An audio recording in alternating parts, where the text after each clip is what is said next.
दिन याद करो, कौन सा दिन जब हम तुम्हारे महलों में गए थे तो गलती से गिर गए थे, तो तुमने हमसे कहा था कि अंधे का अंधा पैदा हो गया। आज हम तुम्हें इस बात का अवगत कराएंगे कि अंधे के अंधे ही होते हैं या फिर कभी आंखों वाले भी हुआ करते हैं। क्या करोगे? नग्न करके तुम्हें अपनी जंघा पर बिठाऊंगा मैं, तब मेरा बदला पूरा होगा। द्रौपदी का कलेजा कांप गया। एक बात कही द्रौपदी ने, तुम हमें नग्न करोगे? दुर्योधन बोला क्यों, गलत क्या है इसमें? तुमने कहा कि अंधे का अंधा पैदा हो गया।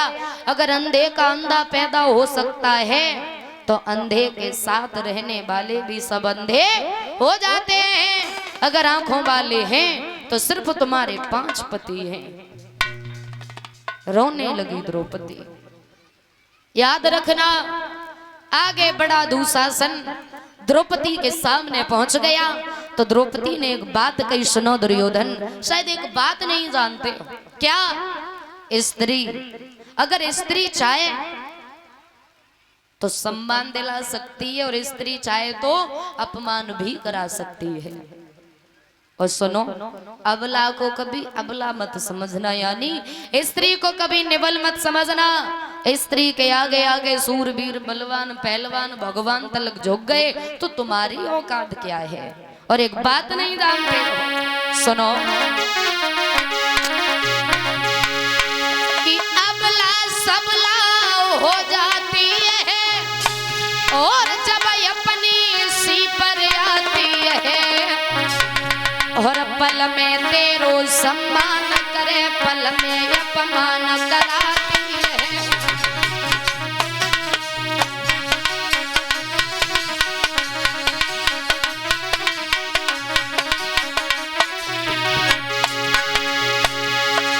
अबला सबला हो जाती है जब अपनी सी पर आती है, पल में तेरो सम्मान करे, पल में अपमान कराती है।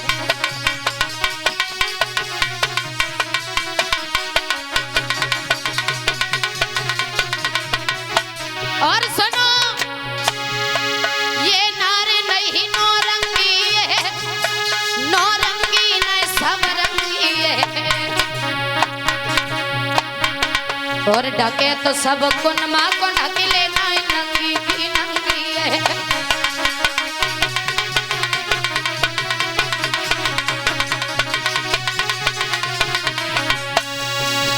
सुनो दुर्योधन, अगर स्त्री चाहे तो परिवार का नाम दुनिया में रोशन कर सकती है। अगर वही स्त्री चाहे तो उसी परिवार का नाम मिट्टी में मिला सकती है।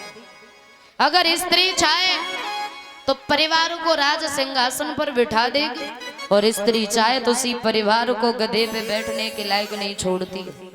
शायद तुम भूल रहे हो कि अबला अबला नहीं होती है, भाई अबला सबला हो जाती है जब बात उसकी इज्जत पर आती है। तो दुर्योधन उठ करके खड़ा हुआ और हंसने लगा। एक बात कही, बाजी बा, आज तो तुम्हें बड़ा ज्ञान की बातें आ रही हैं, लेकिन ये बातें उस दिन कहाँ चली गई थी जब तुमने हमसे कहा था कि अंधे का अंधा पैदा हो गया। द्रौपदी, हम अपने अपमान का बदला जरूर लेंगे तुमसे। आगे बढ़ा दुशासन द्रौपदी के सामने पहुंचा तो द्रौपदी ने उस साड़ी को अपने हाथों से पकड़ लिया। द्रौपदी के 5 पति बैठे थे उस सभा में। आगे बढ़कर के गई,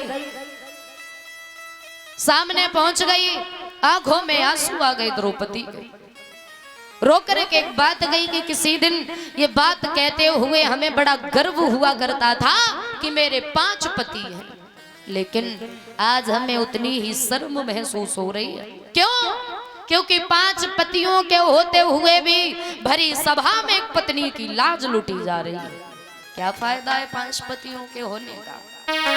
रोने लगी द्रौपदी और रोए के एक बात कही द्रौपदी ने कि एक पति की मारे और पति को जाने लगती प्राण से प्यारी।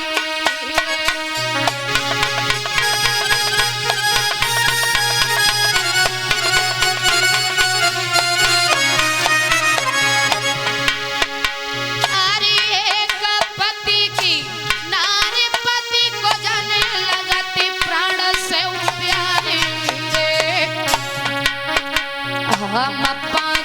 कटी की नारे तो कते जाय रही लाज हमारी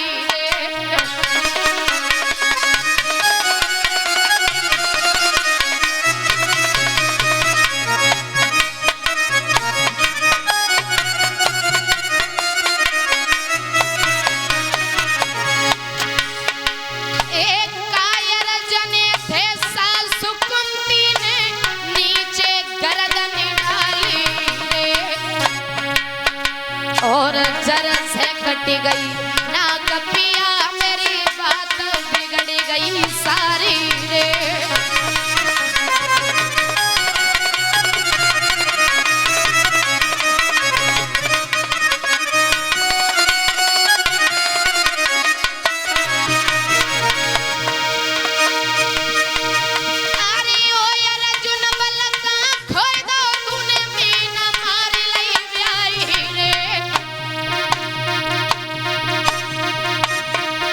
और नकुल और सहदेव आज तुमने हिम्मत हारी रे।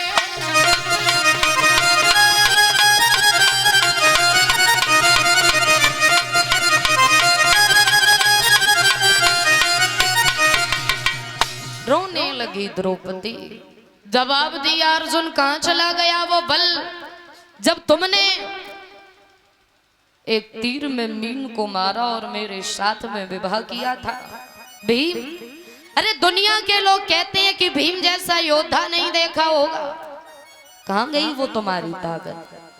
नकुल सहदेव, क्या बात है? तुम तो नीचे को गर्दन करे बैठे हो। कोई कुछ नहीं बोला। क्यों? क्योंकि पांचों पांडव दुर्योधन के दास बने बैठे थे। रोने लगी द्रौपदी, खड़ी हो गई, दुशासन चीर को खींचने लगा।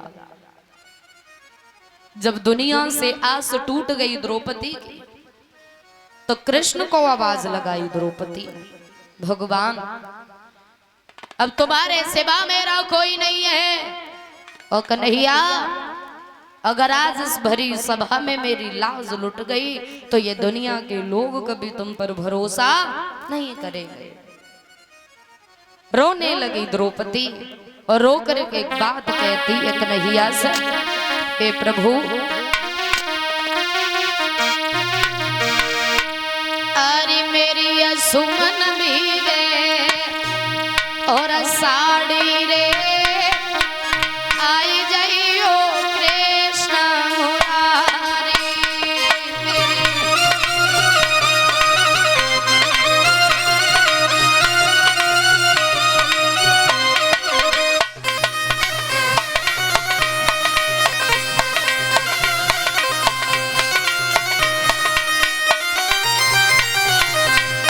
ऐसे नहीं, ताली बजा के सभी लोग बोले, ऊंचे ऊंचे हाथ उठा।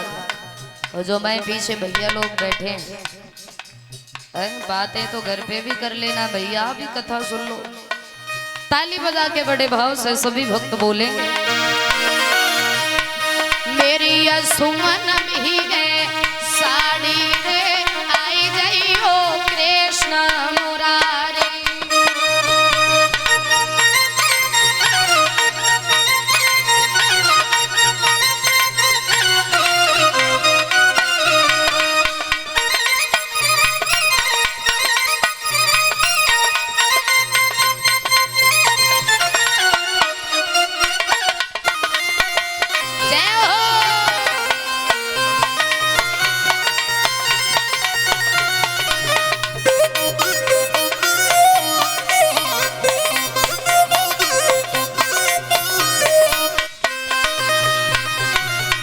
और कन्हैया, अरे वो दिन याद करो रे गिरधारी,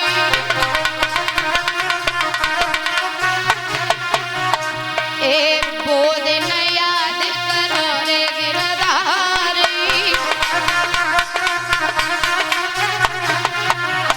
अरे जा दिन उंगली कटी थी तुम्हारी,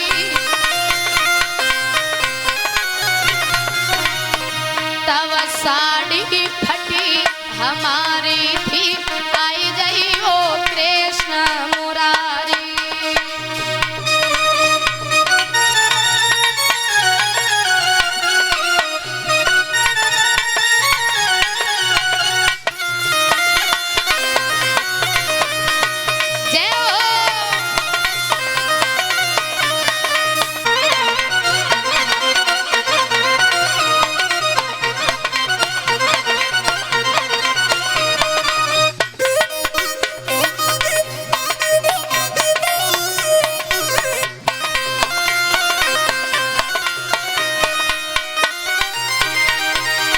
अरे हे कृष्ण, अरे जो नहीं आए कृष्ण कन्हैया, मंजदार